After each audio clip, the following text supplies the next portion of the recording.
एक छोटे से गांव में दो बच्चे रहते थे। ये गांव पहाड़ों और हरियाली से घिरा हुआ था, जहां हर कोई एक दूसरे को जानता था। राहुल और मोहन दोनों पक्के दोस्त। वे हमेशा साथ रहते, चाहे खेल का मैदान हो या स्कूल की कक्षा। बचपन से ही साथ खेले, साथ पढ़े। वे एक दूसरे के बिना एक पल भी नहीं रह सकते थे। उनकी दोस्ती की मिसाल पूरे गांव में दी जाती थी, लेकिन किस्मत को कुछ और ही मंजूर था। समय के साथ उनके जीवन में बदलाव आने लगे। राहुल अमीर घर का बेटा, पिताजी बड़े व्यापारी, उनके पास किसी चीज की कमी नहीं थी। मोहन के घर गरीबी, पिता मजदूरी करते। उनके पास सीमित साधन थे, लेकिन दिल बड़ा था। राहुल के पास खिलौने, कपड़े, सब कुछ। वह नए नए खिलौने लाता और मोहन के साथ खेलता। मोहन के पास बस दोस्ती का खजाना। फिर भी दोनों खुश।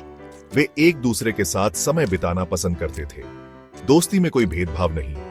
उनके लिए दोस्ती सबसे बड़ी दौलत थी। दोनों का प्यार देखते ही बनता था।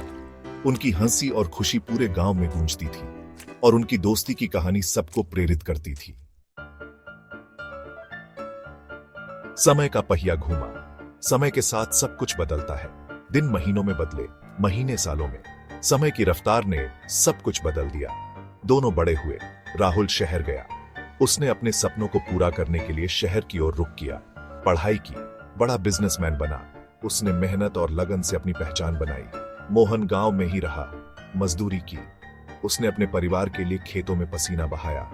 जिंदगी की गाड़ी मुश्किल से चल रही थी। हर दिन एक नई चुनौती थी।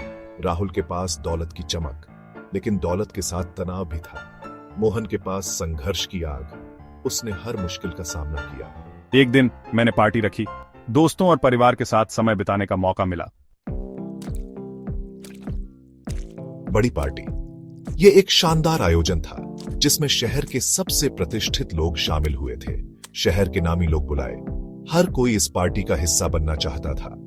दोस्तों को भी बुलाया, लेकिन मोहन को नहीं। मोहन को छोड़कर सभी को निमंत्रण मिला। राहुल को लगा मोहन का आना ठीक नहीं।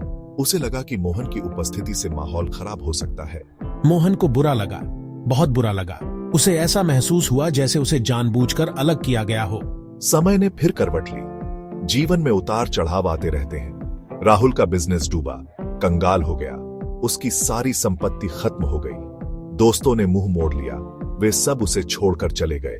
कोई मदद को तैयार नहीं था। अकेला हो गया राहुल। उसे समझ नहीं आ रहा था कि अब क्या करे। तभी मुझे मोहन की याद आई। मुझे एहसास हुआ कि मैंने उसके साथ कितना गलत किया था। मोहन गांव से आया, राहुल की मदद की, बिना कुछ सोचे, बिना कुछ कहे। राहुल को समझ आया सच्ची दौलत क्या होती है। दोस्ती की दौलत। दोनों ने फिर से शुरुआत की, मेहनत की, कामयाबी मिली। अब मुझे पता है कि असली धन क्या है। दोस्ती, सच्ची दोस्ती, दुनिया की सबसे बड़ी दौलत।